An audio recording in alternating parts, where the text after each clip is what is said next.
Salutations, everybody. It is Matty here today, and who said Mondays were slow? Ladies and gentlemen, today we have a metric ton of information to go over revolving around the Xbox world. New showcases, new events, a new Day 1 Game Pass edition, and on top of all of that, a Xbox game is getting a significant next-gen update that if you haven't played it yet, now is the best time to do so. We're getting into all of that. We have an indie showcase tomorrow, which we're going to be live streaming. I mean, there's so much happening so quickly. So if you're new here and you're into Xbox news and coverage, we do a lot of that here if you haven't noticed. Subscribe, join what we're doing. Thank you to everyone who gives me your time each and every day. I appreciate all of you tuning into the daily uploads.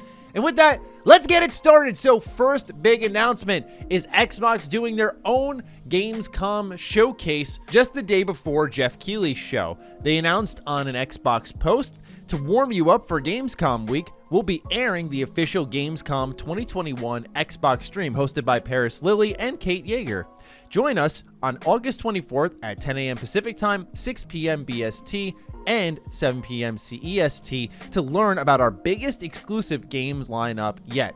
You'll get in-depth updates from some of our previously announced Xbox Game Studios titles alongside some of our third-party partners, including some of the incredible titles coming to Xbox this holiday, upcoming releases to our monthly subscription service, Xbox Game Pass, and much more. To set expectations, Aaron Greenberg took to Twitter saying, "Join us digitally at Gamescom this year. Our Xbox stream is focused on game updates coming this year. So to set expectations, no new reveals or major surprises, but team has a fun stream planned with our amazing hosts, Paris and Kate." More here, which we had just read. So do know these are updates on things we already know about. We're getting some announcements tomorrow with an event we're going to talk about in a little bit for ID at Xbox, so maybe we'll get some updates on those games there. Think of it like the Xbox Game Showcase Extended Part 2, where we have things we already know about, although I do expect deeper dives, more trailers, more new stuff along those lines on things we already know about. Maybe even finally we get that release date for Halo. It seems like that would be the right time, although Halo is a big enough beast to announce a date on its own. It doesn't really need an event, but it seems like this could be marked on the calendar. One thing I did realize immediately when combing right through this was there's no mention of Bethesda, which is a little bit different from their last showcase where it was the Xbox and Bethesda gameplay showcase, and all of a sudden they were together. Now, doing things separate. Why may that be? QuakeCon happens a little bit before Gamescom, and QuakeCon has been Bethesda's convention for a while. They've done Doom Eternal gameplay reveals there. They've done Fallout 4 secret gameplay reveals there, which actually never made its way to the public. Somehow it didn't leak at all. They've announced new studios at QuakeCon. There is plenty that happens each year for Bethesda at QuakeCon, so they've got their own event. That's why there's a separation here. And now Xbox has their own little showcase to update everyone on what's happening. And I like this because when Xbox acquired Bethesda, one of my fears was that Bethesda would have to be rolled into everything Xbox is doing and would not operate independently.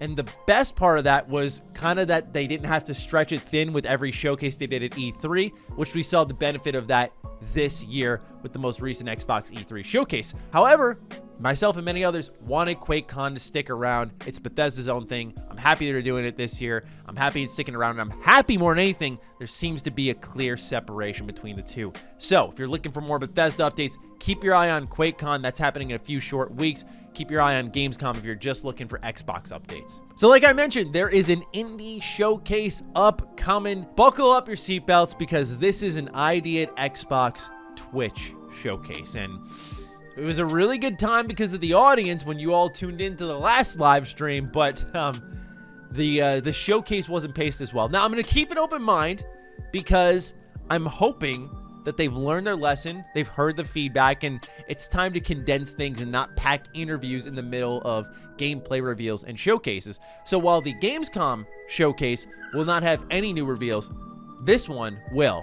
Let's read. We had so much fun the first time, we figured we'd do it again. That's right, ID at Xbox and Twitch are partnering for a second Twitch gaming showcase, ID at Xbox, on Tuesday, August 10th at 9 a.m. Pacific Time, where fans will get to see some of the great work coming to Xbox from independent developers. During this showcase, we'll once again feature tons of independent titles, including brand new game announcements from developers and publishers such as Rebellion, Chump Squad, and others.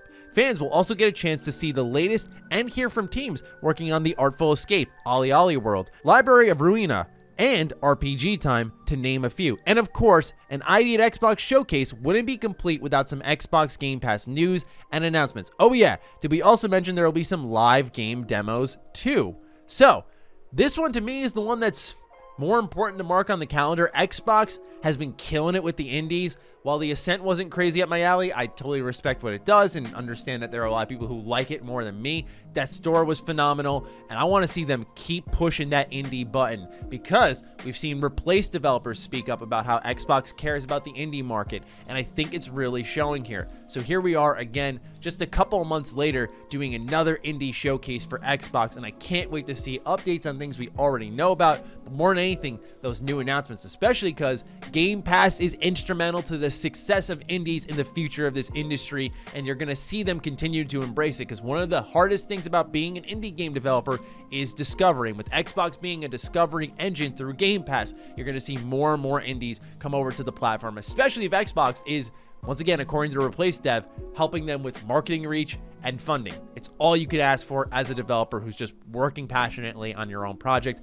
So I'm very excited to see how they're going to turn up the heat on this program. I am once again going to repeat that I'm hoping they have learned their lesson from the last showcase, because while the games were great, I remember distinctly saying none of these games really look bad. The pickings are good, but the way it was paced was terrible. It needed improvement big time. What was a 3-hour show could have easily been slimmed down into an hour showcase with 2 hours of interviews afterwards. But what they did was trailer, 15-minute interview, you wait a little bit, maybe an ad, trailer, 2 long interviews. It was just really awkward pacing that made it feel like they were trying to keep you tied to your seat to watch the whole thing, rather than just giving you what you're there for. And for those who want more information, they can sit down and watch more of the stream after the main attraction, so to speak, has ended. Because if anyone finds anything good, they'll look deeper. We're gamers. We're familiar with this. But anyway, this is happening tomorrow as we record this video, so keep your eye out for that. Anyway, let's move on to another game that I think a lot of you are going to be very excited to hear is getting a next-gen update, and that is Hellblade: Senua's Sacrifice. One of my very favorite indie games ever made. This is a 6-hour romp with great action combat, but really a strong focus on mental health, and a story that hones in on that and captures it well through powerful audio. So now Hellblade is getting a full-on next-gen update. Ninja Theory posted to Twitter saying, "We're excited to announce a new free update for Hellblade: Senua's Sacrifice, available now on Xbox Series X and S, with ray tracing on both consoles, up to 4K resolution, 120 Hz, updated materials, particle effects, and details, alongside a new feature, Chapter Select." If you have not played Hellblade yet, like I said, 6 hours, very little things to do off the beaten path. So that's a pretty consistent number every player will find themselves in, maybe even 5 hours. This is an easy weekend game, and I'm telling you, if you have been putting this on your back burner, now is the time. Next gen update or not, it was worth playing, but now with it there, you can play it in its best form as a series console owner, and I highly recommend you do so. Once again, just a phenomenal story, really captures a different take on mental health, and it does it in a way only a video game can do. So if you have missed out on Hellblade, download it through Game Pass, try it out, get this next-gen update if you're a series console owner, and let me know what you think about it. Now, let's move into the last bit of news, which is really exciting because we're hearing about all these potential Game Pass announcements coming in the next set of weeks, and there's just a new addition out of nowhere. The Xbox-Sega partnership, it continues. Sega really likes Game Pass. They saw Two Point Hospital grow through it. They've seen the Yakuza series grow through it. And now they're putting a game out day one on the service. And this one may not be the most exciting title for everybody, but what's good is that it's a PC Game Pass title. Something that doesn't get a lot of love. All the console owners are enjoying their Game Pass, and PC Game Pass is solid, but let's be honest, a lot of the day one gets have been very exciting for console owners, not really PC. So, For those who don't know, Humankind is coming day one to Xbox Game Pass on PC. This is a Civilization style game. I mean, tick for tat. I mean, you really look at the trailer here. I don't know what more commentary I can add. It's very much a Civilization style game. Like, even when I saw the technology tree, I went, oh my God, I've seen that before. But hey, they got tons of voice lines, and you know, if it's not broken, don't fix it. So this seems like a pretty good competitor to Civilization. And ultimately, I hope one that PC fans will be happy to have on the service. But I think the main takeaway here is that Xbox and Sega, I'm not trying to read too deep, but these two, you're going to see a lot of it. I'm just waiting for, not an acquisition. A lot of people think it's going to go the acquisition route. And while I think that makes sense, I'm just waiting for that day that they do a deal for some type of exclusive, because it's only a matter of time. I think this is going to be a testing grounds. Let's take a smaller type of game that could use that exposure. I personally never heard of Humankind until it was announced for Game Pass. And I think a lot of people may be in that same boat. See how that does. And then if this does well, let's see how something big does on the service. At least that's what I'm anticipating. Time will tell with that. Ladies and gentlemen, let me know what you're thinking in the comments down below on all of this Xbox news. Certainly there's a lot of it. Will you be tuning into any of the showcases? If so, which one are you most excited for? Fire away. Other than that, follow me on Twitter, follow me on Instagram. Those links are in the description down below. A big thank you to all the patrons, all the members who are really supporting the content here. We've been doing a lot of patron field content, and it's all thanks to you. So appreciate you so much. Stay sexy, stay active. I love you all. Peace.